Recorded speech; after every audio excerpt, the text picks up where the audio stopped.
हनुमान जी इतने बलवान थे कि छलांग लगा करके समुद्र को पार कर लिया। प्रभु मुद्रिका मेली मुख माही, जलधि लांघ गए अचरज नाही। हनुमान जी लंका चले गए। मुद्रिका कहाँ रखी? मुंह में रखी। एक छलांग लगा करके हनुमान जी ने समुद्र को पार कर लिया। अब बताइए, आज कोई है इतना बहादुर कि छलांग मार के समुद्र को पार कर जाए?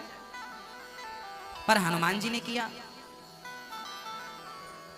अच्छा, राम जी ने कहा कि आप तो बड़े पहलवान निकले, आपने तो छलांग मार के समुद्र को पार कर लिया। हनुमान जी बोले, प्रभु ये मेरी बहादुरी नहीं है, ये मेरा बल नहीं है, ये तो आप। जय श्रीमन नारायण। मित्रों, क्या आपको पता है आपका सुख चैन किसने छीना है? अगर नहीं पता है तो जानने के लिए वीडियो को देखिए। श्री अनिरुद्ध आचार्य जी महाराज के पावन मुख से श्रीमद् भागवत कथा से आप जान पाएंगे कि आपका सुख चैन किसने छीन रखा है या छीना है। तो चलिए वीडियो को स्टार्ट करते हैं। इससे पहले अगर आप हमारे चैनल में नए हैं तो चैनल को सब्सक्राइब कर लीजिए। वीडियो अच्छा लगे तो अपने परिवार दोस्तों में इस वीडियो को शेयर कर दीजिए। तो चलिए वीडियो को स्टार्ट करते हैं। आपकी कृपा है। राम जी बोले, इसमें हमारी क्या कृपा है? हनुमान जी ने कहा, प्रभु आपने हमें अंगूठी दी थी ना, उस अंगूठी में क्या लिखा था? क्या लिखा था? बोलो, जोर से बोलो, और जोर से, और जोर से। राम। उस अंगूठी में बस राम लिखा था। राम नाम अंकित, अति सुंदर राम नाम अंकित था उस अंगूठी में। हनुमान जी ने कहा, प्रभु मैंने अपने बल से छलांग नहीं लगाई और ना तो समुद्र को पार किया।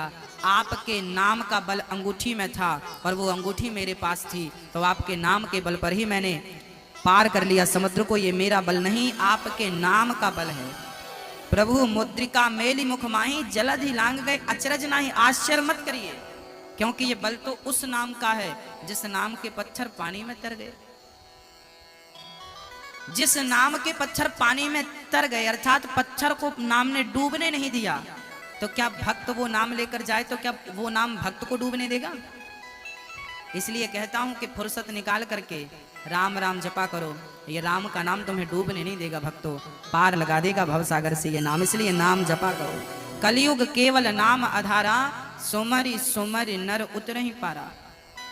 यदि भवसागर से पार होना हो तो इस कलिकाल में एक ही उपाय है, और वो उपाय है मात्र नाम। कलयुग केवल नाम आधार, केवल नाम।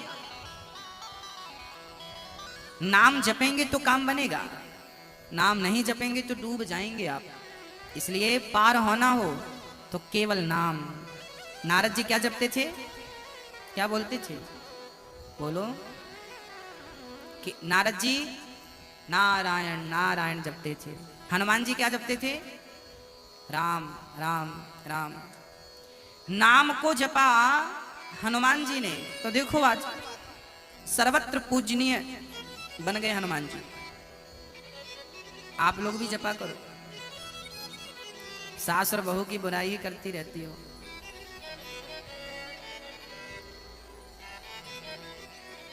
नाम जपिएगा, कलयुग केवल नाम आधार। महाभारत का युद्ध हुआ, कौरव हार गए, पांडवों की विजय हो गई। एक आदमी अभी मरा नहीं था, नाम था दुर्योधन। अच्छा, दुर्योधन क्या है? दुर्भावना से कमाया हुआ धन, दुर्भावना से कमाया हुआ धन ही दुर्योधन है। दुर्योधन दुर्भावना प्लस धन। दुर्भावना से कमाया हुआ धन क्या है? क्या है? दुर्योधन। दुर्योधन, कहीं आप भी दुर्योधन तो नहीं है? मैया जी, गलत भावना से कमाया हुआ धन, जो भी व्यक्ति गलत भावना से धन कमाता है, अर्थात गलत काम करता है, गलत काम को करके जो धन कमाता है, उसे ही दुर्योधन कहा जाता है। आप लोग भी तो नहीं है दुर्योधन?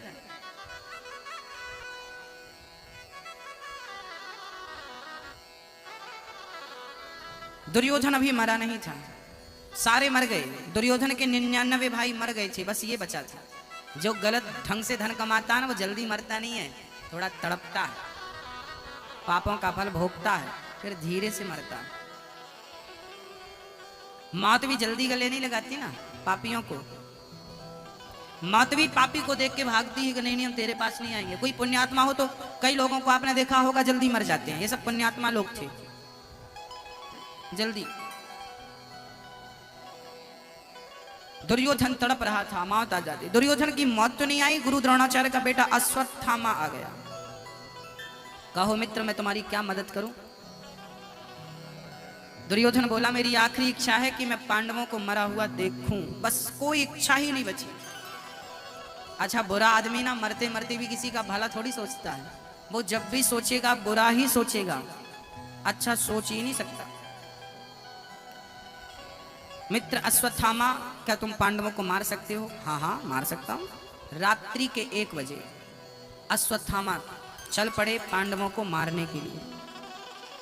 पांडवों को मारने चले, पांडव तो गोविंद की शरण में है। रात्रि के 1 बजे भगवान ने पांडवों को, देखिए अब किस प्रकार भगवान अपने भक्तों की रक्षा करते।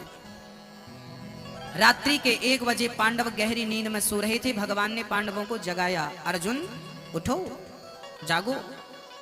अर्जुन को जगाया, भीम भैया को जगाया। क्या हुआ केशव? भगवान समझ गए थे कि अश्वत्थामा मारने आ रहा है और भगवान अपने भक्त को मरने कैसे देते। जगाया, कहा चलो दूसरी जगह चलते हैं, आपके जीत की लोग खुशियां मना रहे हैं और आप सो रहे हैं। भगवान ने पांडवों को उठाकर दूसरे शिविर में सुला दिया। खाली बिस्तर देखकर द्रौपदी के 5 बच्चे आकर उसी बिस्तर पर उसी जगह पर सो गए। द्रौपदी के 5 बेटे थे, हर पांडव से एक एक, अर्जुन का 1, भीम का 1, नकुल सहदेव का, युधिष्ठिर का 1 बेटा।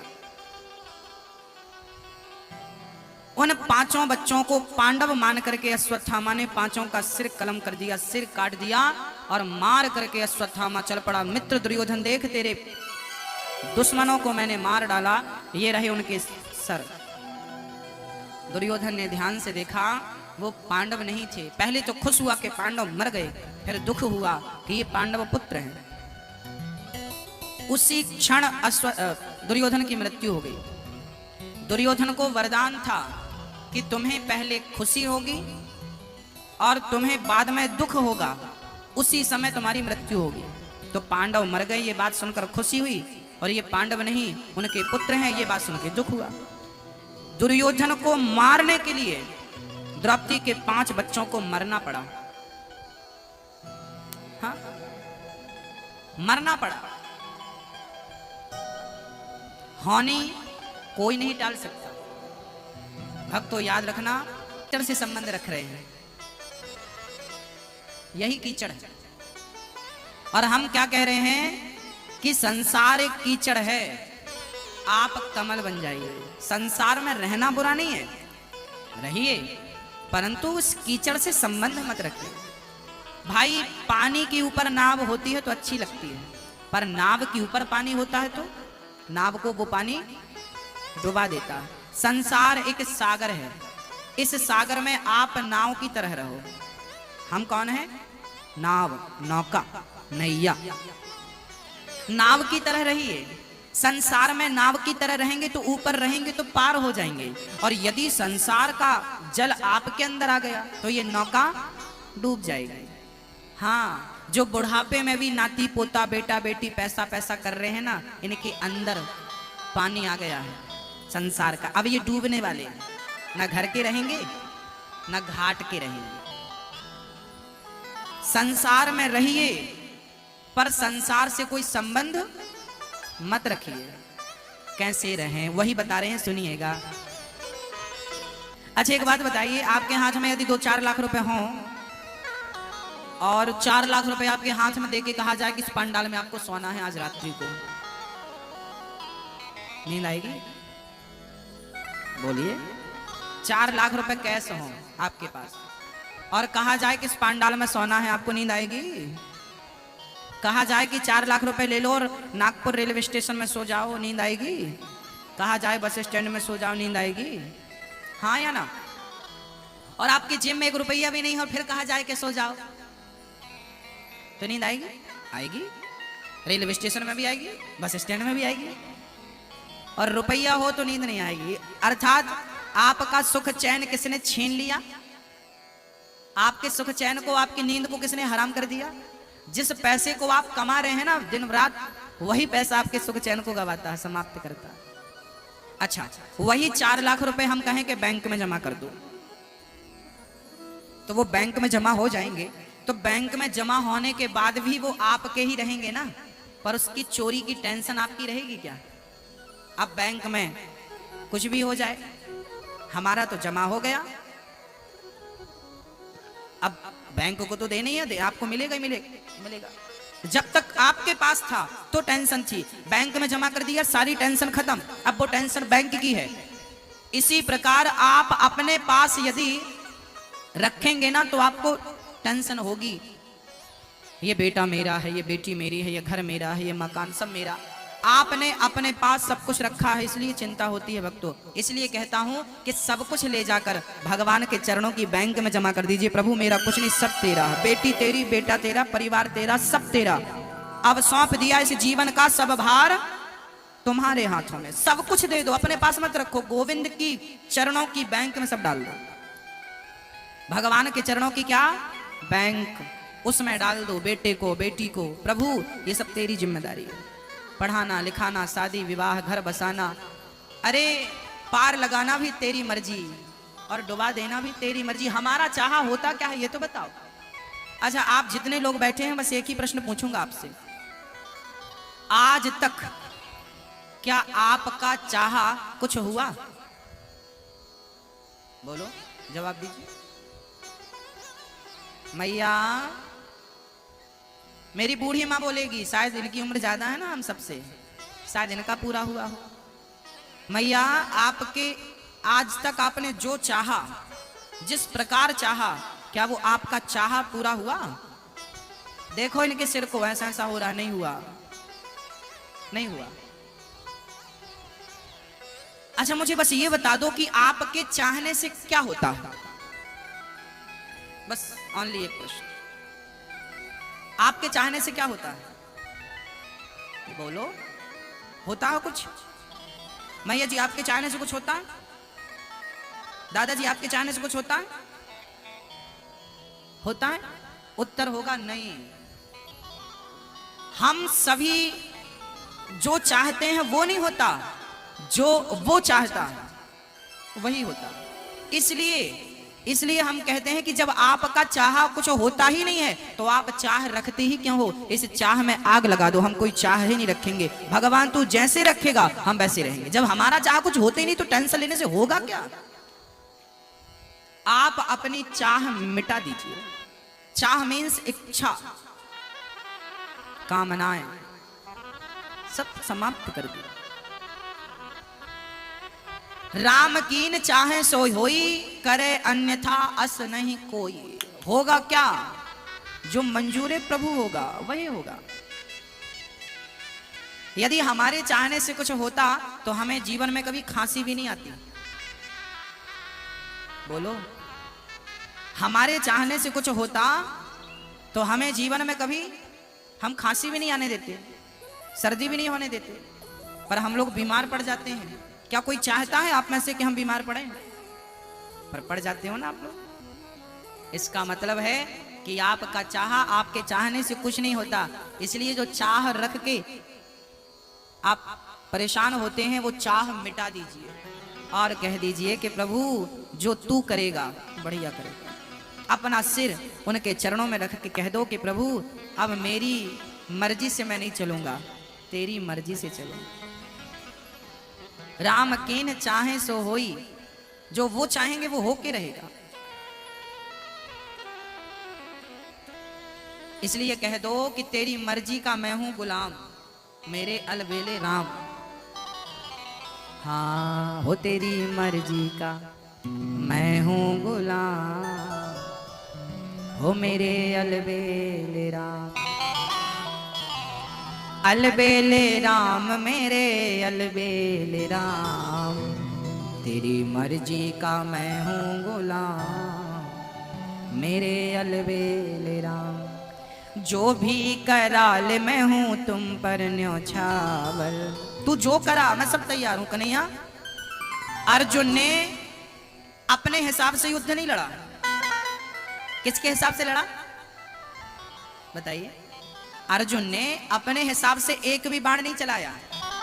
किसके हिसाब से चलाया? कृष्ण के हिसाब से।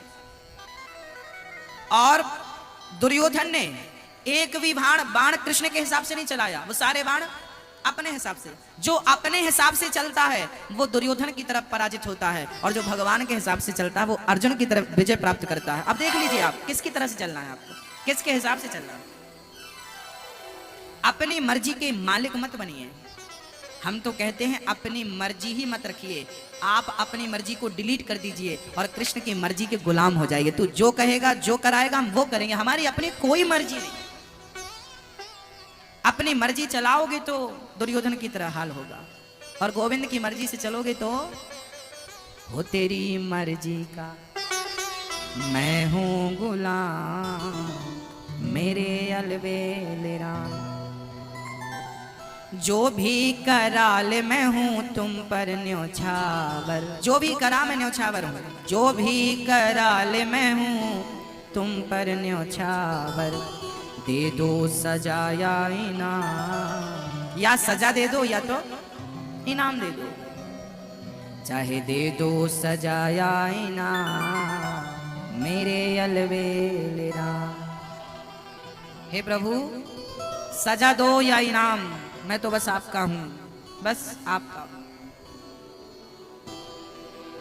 हाँ, अपनी मर्जी मत चलाइए कन्हैया।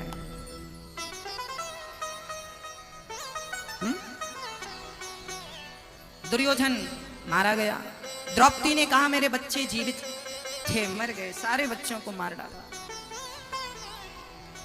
द्रौपदी रोने लगी, बेटा बेटा बेटा। अर्जुन ने अश्वत्थामा के केस पकड़े, लाकर द्रौपदी के समक्ष खड़ा कर दिया। लो द्रौपदी, तेरे बेटे का हत्यारा तेरे सामने है, जो सजा देना चाहती है दे दे। द्रौपदी ने कहा मुझे इस हत्यारे पर दया आ रही है। क्यों? क्योंकि इसे मार देने से मेरे मरे हुए बच्चे जीवित नहीं होंगे, बल्कि इसकी मां भी मेरी तरह रोएगी कि मेरा बेटा मर गया। हाँ, भावना मन में बदले की हो ना। बदला लेने से क्या आपका दर्द कम हो जाता है? बोलिए। यदि हो जाए तो बदला ले लेना चाहिए, परंतु दर्द कम नहीं होता। परंतु आज 100 में से 100% लोगों के अंदर बदले की भावना होती है। 100 में से 99 मैं नहीं कहूंगा, 100 की 100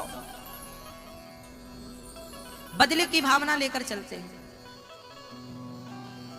किसी ने आपको एक थप्पड़ मार दिया ना धोखे से, तो आप भी 2 मारने की इच्छा रखेंगे। आप भले कितने भी बड़े सत्संगी हैं, कितने भी बड़ी अभी बैठे हैं, तो आपको सब अच्छा लग रहा है, ऐसा लग रहा है आप लोग सब समझदार लोग हैं, बड़े भगत लोग हैं। पर यहां से जाने के बाद बाहर ही पता चलता है कि आप कितने अच्छे और कितने बुरे हैं। बाजार में जब आपके साथ व्यवहार होता है या दुर्व्यवहार, वहीं पे पता लगता है। सोना जब भट्टी में डलता है ना, तो ही पता लगता है कि असली है या नकली है। जीवन में जब विषम परिस्थितियां आती हैं, तब पता लगता है कि हम कितने कच्चे और कितने पक्के हैं। हमारे साथ जब अत्याचार और गलत होता है, तब पता लगता है कि हम कितने सहनशील हैं। अभी हम कहते हैं कि हम बहुत सहनशील हैं ना, हम कितने सहनशील हैं ये तो तब पता लगेगा ना, जब हमारे जीवन में विषम परिस्थितियां उत्पन्न होंगी, और उस हाल में भी हम ठंडे रहें, शांत रहें, तो पता लगेगा कि हम सहनशील हैं। अभी तो कोई भी कह देगा हम सहनशील हैं, ये सारी माताएं अब भी कह देंगी हम तो सहनशील हैं, बहुत सहनशील हैं, पर सास की एक गाली भी नहीं सहन होती। द्रौपदी के 5 बच्चे मरने पर भी वो चुप है, हत्यारा सामने खड़ा है, एक थप्पड़ भी नहीं मारा द्रौपदी ने। क्यों? द्रौपदी कहती है ये हमारे गुरु के पुत्र हैं, तो संबंध में ये भी हमारे गुरु हुए, और गुरु का आदर करना चाहिए। जिन गुरु जी ने अर्जुन आपको धनुर्विद्या सिखाई, क्या आप उसी धनुष से उनके पुत्र को मारेंगे? इतनी पढ़ाई पढ़ने के बाद गुरु दक्षिणा में क्या उनके पुत्र की हत्या करेंगे? अर्जुन ने कहा द्रौपदी तेरे 5 बच्चों को मारा है इसने। द्रौपदी ने कहा तो क्या आप मार देंगे तो मेरे बच्चे वापस आ जाएंगे? यदि आ जाएं तो मार दो, पर संभव नहीं है ना। बदले की भावना द्रौपदी के अंदर बिल्कुल नहीं थी। 5 बच्चे के हत्यारों को माफ कर दिया, इसलिए तो द्रौपदी से कलाई पर